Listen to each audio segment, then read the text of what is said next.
This episode is sponsored by JDAQA Software Testing, your scalable solution for manual, automated, security, and performance testing. Check us out at jdaqa.com. And with that, let's get on with the show.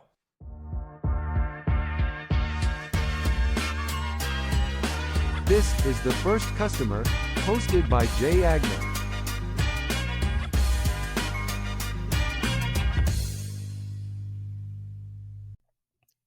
Hi, everyone. Welcome to the First Customer Podcast. My name is Jay Agner. Today, I'm lucky enough to be joined by the founder and CEO of Asset Map, Adam Holt. I got it. What's up, buddy? Me. How you doing, Jay? Good to see you. That's good to see you. It's good to see you on a Birds victory Monday. You know, we are still undefeated, and life is good in Philadelphia. Where are you based out of, my friend? I'm in Fishtown right now in Philadelphia. Yes, I am. Go Birds. Although people aren't chanting or riding in the streets. I think last night they were. Yeah, it was a shocking end yesterday, and people were like legitimately shell-shocked when they walked out. It was like nobody even knew what happened for a while, but there were some good celebrations. 3-0. We'll be undefeated for the rest of the season, I'm sure. There you go. You called Adam, tell me about where you grew up that have any impact on you being an entrepreneur, because you seem like one of the most put-together entrepreneurs that I've met. Where did that come from? I don't know why. I mean, you're not maybe talking to enough people, but thank you. I'll take it. No, I grew up in New York, came here for high school, went to Lower Merion. By the way, if anybody's thinking about that, I did graduate before Kobe. So unfortunately I missed him, but I went to Rutgers, came back to Philly. And, I went to work for the federal government because they gave me a job right out of school. And I realized after 2 years, I could not do that. I needed to be an entrepreneur. I needed to, have a true meritocracy, man. And so I became a financial advisor because that's what you do when you want to just start a business with no inventory. You find another company that wants to hire you, and you learn how to be a salesperson. Was anybody in your family entrepreneurs? I got to say, yeah. I mean, look, my mom, I grew up with a single mom. She was a realtor. She became a realtor. I kind of think of that as also a core entrepreneurial job. Just, no stability, no certainty, and you just jump in and you just become a salesperson. So yeah, she built a very successful practice, from nothing as a second career. So yeah, I could say that I love entrepreneurship, man. I don't think I could ever work for another person ever again. What about the people that say, yeah, but you work for your customers or you work for the board or for whatever? Yeah, I mean, I guess in a sense, I work for the board. Right now, I still own most of the company. So in a strange way, they kind of work for me too. But I think in the sense that just controlling my own destiny and working harder than anybody else when I know I could, and then knowing how to stop and delegate. That's what I think the biggest thing I've learned from this. This is now my, I think, fourth or fifth. I'm constantly starting new projects and new businesses. And now I just find other people to run it, which is really the core of what I've learned after just so many scars and bruises, man. You got to find the who, not how. It's a very popular book from Dan Sullivan that somebody introduced me to. And I was like, that's exactly what I've been trying to figure out. So yeah, that's the journey of entrepreneurship. You're constantly learning, right?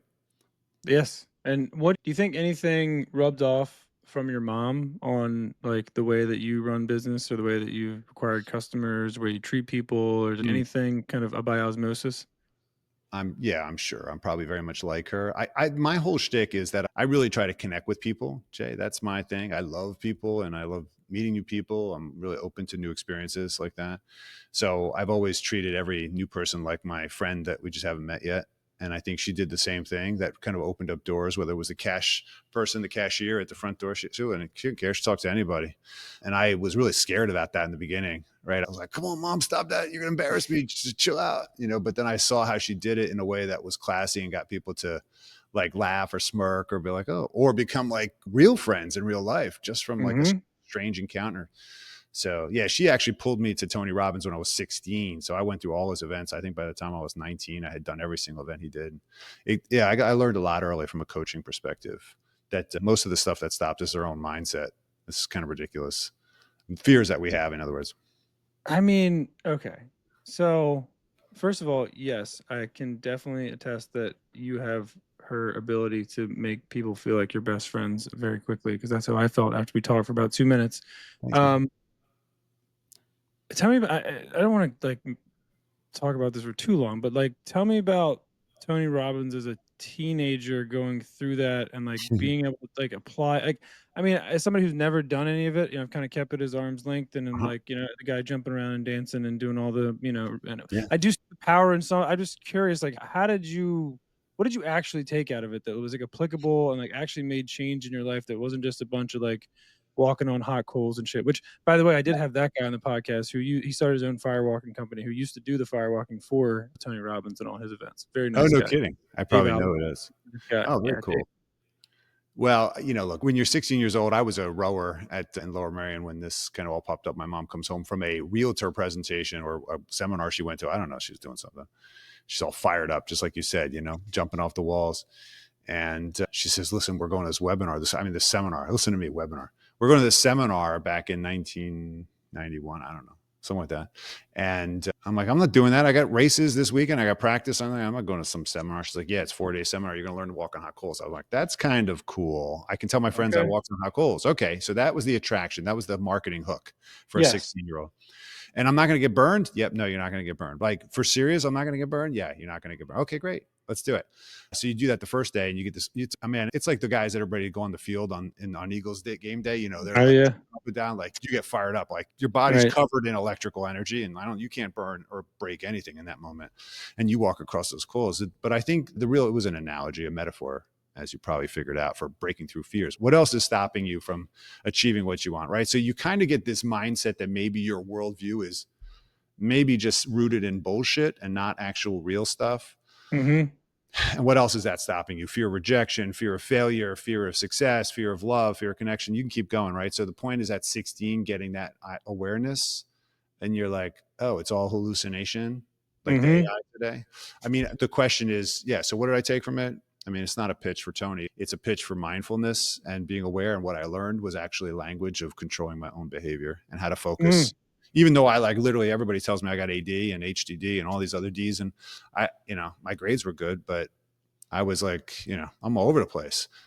So it taught me how people communicate and focus and how to reframe things and how to change your mindset, man. That's what it was all about.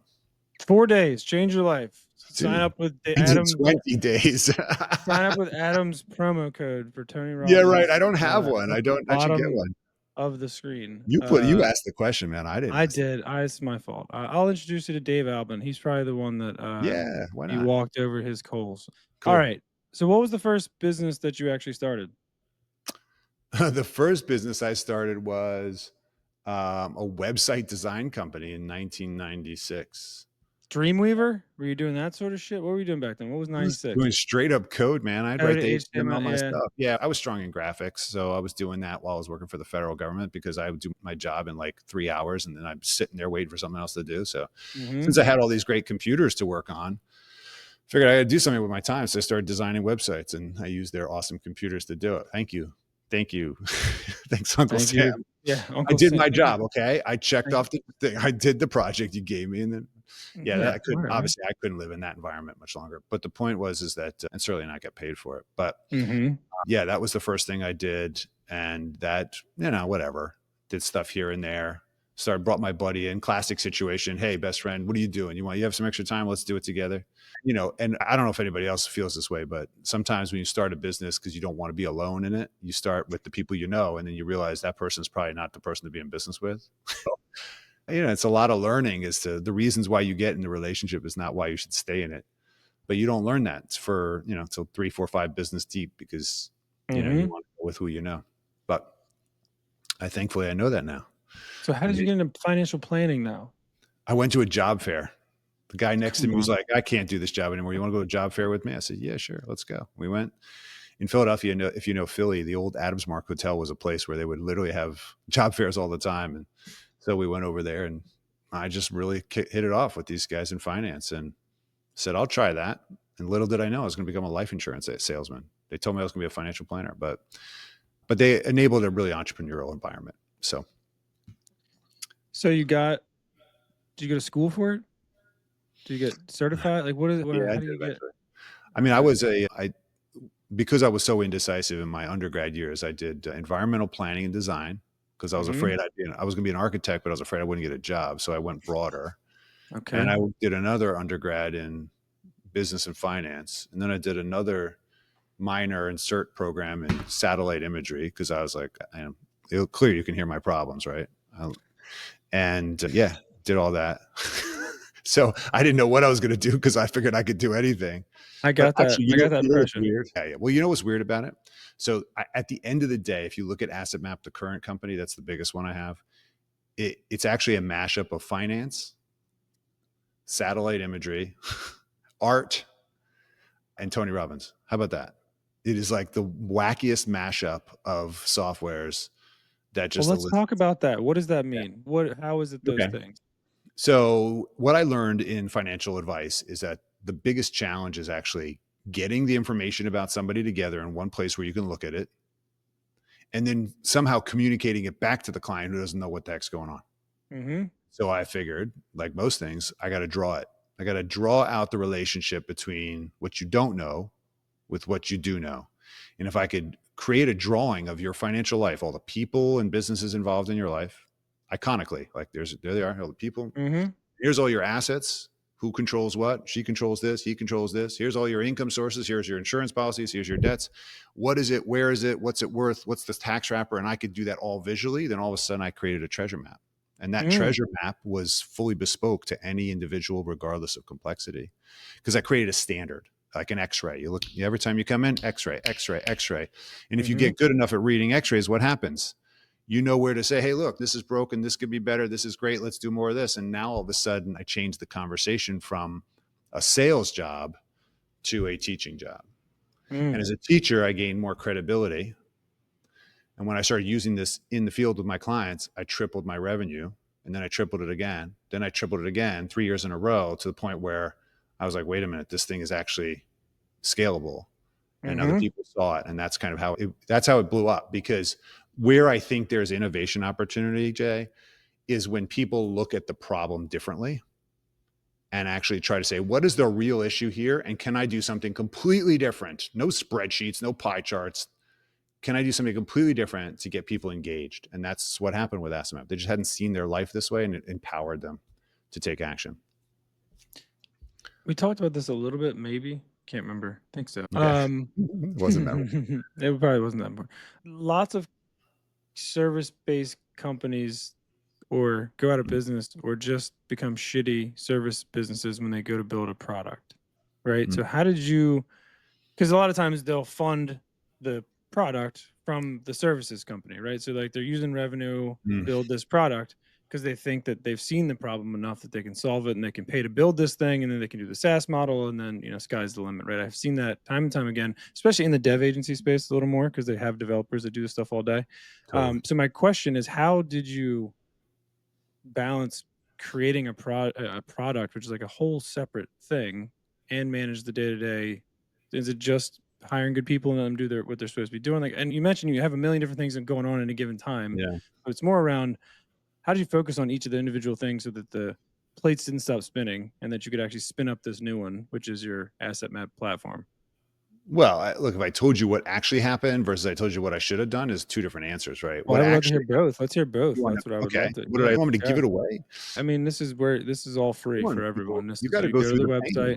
Now you download the ebook, and then we solve your problems for you. That's what happens. No, just That's tell. true. I guess you're right. No, that's totally fine. Look, I love doing this, and I learned a lot from mentors, so it's always right to pay it forward. So in the early days of my financial services business, I was able to take the money from my service business to pay for the development because I was turning it into real revenue for my service business.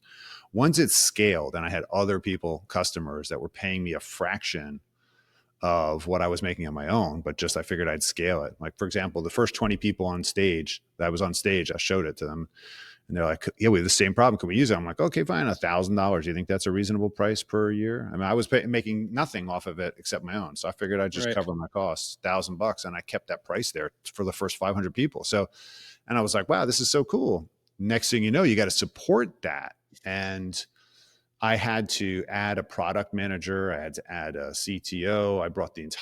I did do a small raise after that to repatriate the entire company development team. So I'm all US now, some 50 people, even dev, because that was important to me to have it local and kind of invest locally, if you will.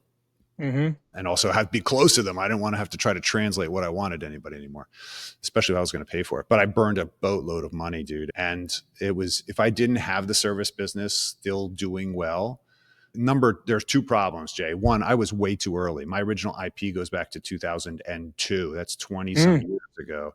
I was just, it was a great idea, but the market wasn't there. So even if I had the product, I didn't have product market fit. I had finance from my other business that was supporting the whole damn thing. It was just a staying game. Like, can you stay in the business long enough? Even today, there's people are discovering Asset Map. They're like, oh, this is what I've always wanted. I'm like, we've been around for 10 years.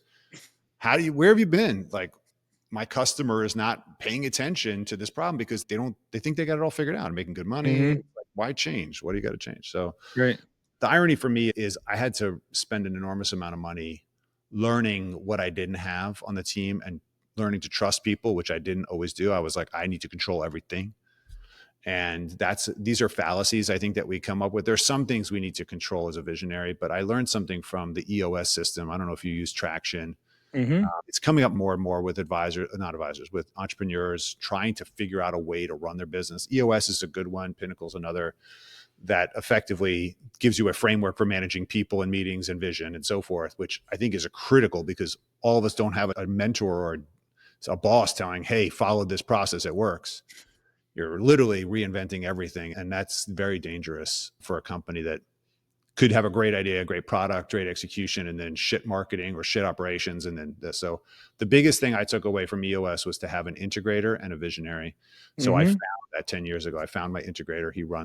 He has run every single one of my companies. He's now the president of Asset Map. And I trust him implicitly. And he puts up with me as like his work spouse.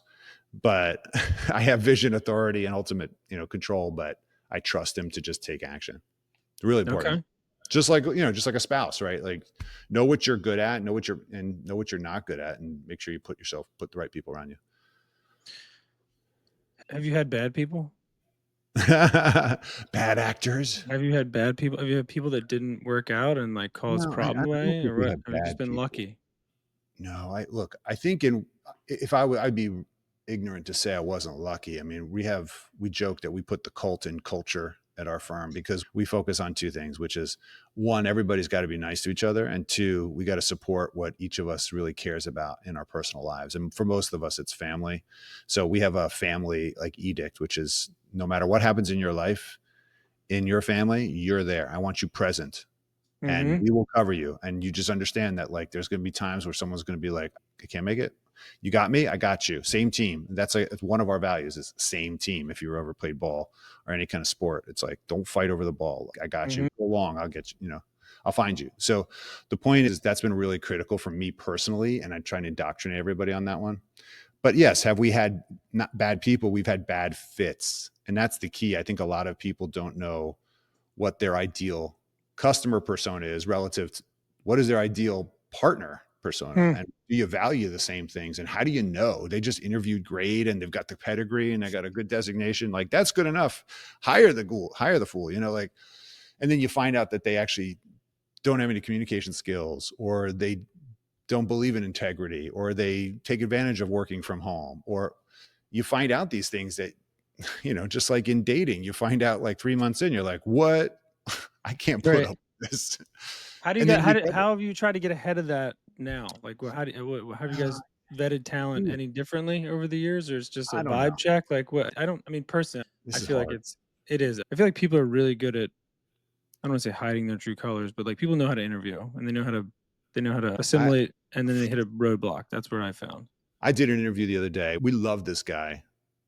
I swear he literally had a teleprompter and GPT like aligned live. Like that's how sophisticated he was. I was asking a question. He was giving it back to me in my language that's in public domain. I'm like, damn, this guy knows his stuff. But you know what I figured out? He said there was no likes, like he was, unless he was a professional speaker, I was like, this is too good to be true. Now, granted, I applaud him on his like skill. He thought enough to put himself in the best light, but I didn't get a feel for who the character was. And so as a result, I couldn't move him forward because there were other people that I just believed they had like a soul that I was like, all right, I could go to get beer with this person. This other guy, if he doesn't have a GPT there, is he going to be able to talk? So I think in a sense, depending upon the role that you're looking for, I've always relied on other humans. Look, you buy something on Amazon, you're probably going to read the reviews these days. And I How ask do you them straight up. how do you do that? Just like You find, LinkedIn connections? yeah, you use LinkedIn. I have an Hmm. enormous network now, so I've been able to, I Well, can, I can you're a do it. big deal. You're a No, big but deal you now. have, what You're a else can big you deal do? now. Like the reality is that you got to network. Like if it's I mean, I'm not interviewing somebody who's working kind of in here in my firm, but if I'm hiring up here, you better be sure I'm going to call 3 people that they didn't expect me to call and say like, what's the skinny? And if they got something to say, I want to know it. I Right. like That's my that. review system. So what else are you going to do? Everything else is packaged and produced. Right. You know what I'm saying? Like you might think that's a fake background, but that's real. But you would never like, you would say like, he's just trying to front. Like maybe, yeah, I don't know. So the point is you just don't know what's real today. You got to get to No, I the like heart. that. I like the Yeah, reaching out to people they're not expecting. This is a that's real right. background, by the way. That is my I real know. telescope that's inside Well, I from thought that was a outside. It's nice. flamethrower. So some days I wish it was, but no, that's my big. This It's is very we're the organized, Jay. this is the it is very it's the this is the telescope house. The people in this neighborhood, they're like, oh, you live at the telescope house because it's usually outside of Yeah. my front lawn. They're So not worried about your reality television no, no, life they're on the they're telescope. good. They're good. They're all good. If you had to start Asset Map over tomorrow, Mm. knowing what you know, square zero, what's the first thing Mm. you do tomorrow when you wake up? My gosh. That's a good question. If I don't know that it works, if I've got an idea, I would go to someone, say, would you buy this if I made it? I would basically pre-sell the whole damn thing because I would need Mm, validation. Everything's going to be based on it. Your effort, your time, your capital, someone else's money, by the way, other people's money, OPM. If you're going to get investors, maybe your family's going to be backing you for the next X years and they're going to be going on credit card debt to do it and they're trusting you. You better check that somebody wants to buy this product. And I think we tend to come to the market with an idea.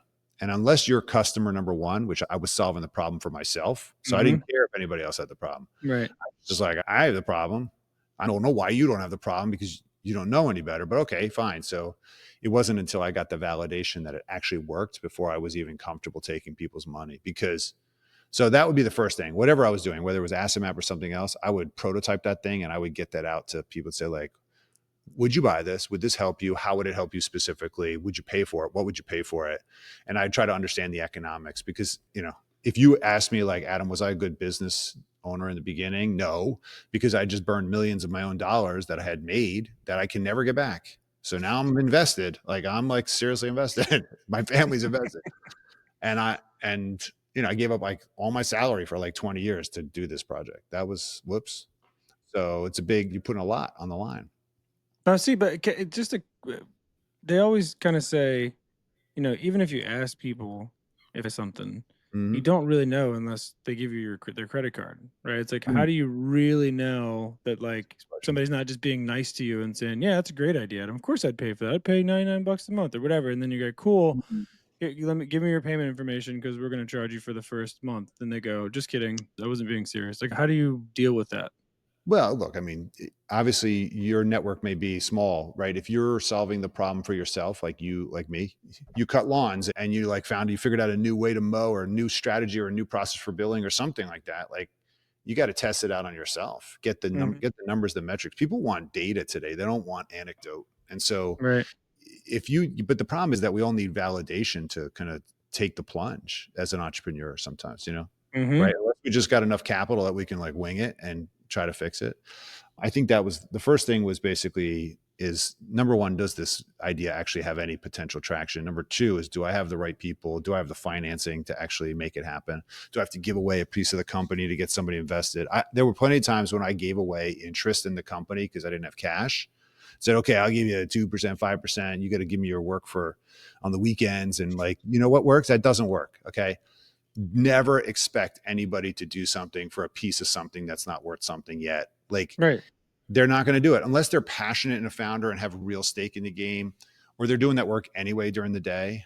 I found that you have to pay people cash and then give them an upside of equity when it wins so that they don't scuttle it and act like an idiot. But so everyone in my company has equity, everyone. Like that's pretty rare in a small company like we are. Yeah. So Oh, it is. 15% of the company is owned by the employees. And I don't know always whether that works out perfectly, right? I don't know if people are thinking best interest of the company all the time, because it's hard to understand what the value of those equity things are, but they do understand cash, and cash is distraction, right? If you're not getting paid and you got to go out and get another job to keep the lights on, then you're basically working part-time as a hobby. And I don't know if that works. I've never seen it work really well. Hmm. How about that? I like that. So it's an all in, like you kind of just got to decide, this is what I'm doing Just it.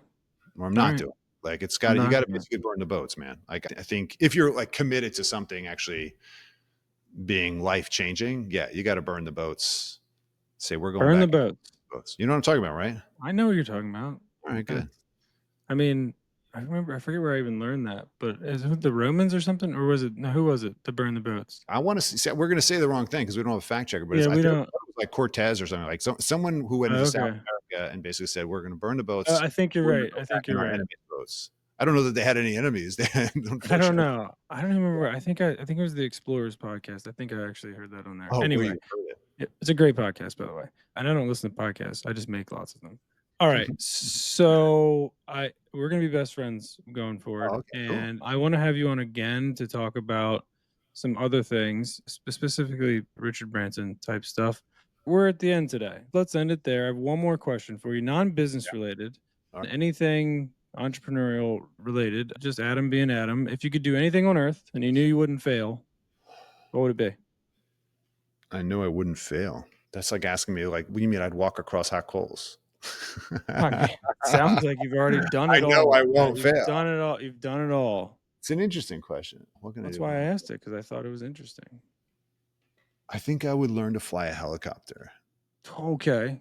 I could see that. Now, I agree with that with not failing, because I do pilot stuff now. Oh, you do? Yeah, I'm getting my pilot's license, but I would never get in a helicopter. It's just only because I have kids, and I'm like, I don't think I want to take the risk for them. Should have done it before. Shoulda, woulda. Shoulda. Well, whatever. You'll be Maybe. You can't fail, so you're a helicopter pilot in this scenario. Good for you. Good job. And your kids are fine. Everybody's happy. It's a helicopter could fail. That's a good point. I mean, maybe you have some sort of parachute. But all right, Adam, you are fantastic. I love your energy, and I think that people can learn a lot of things from you, and I'm probably one of those people.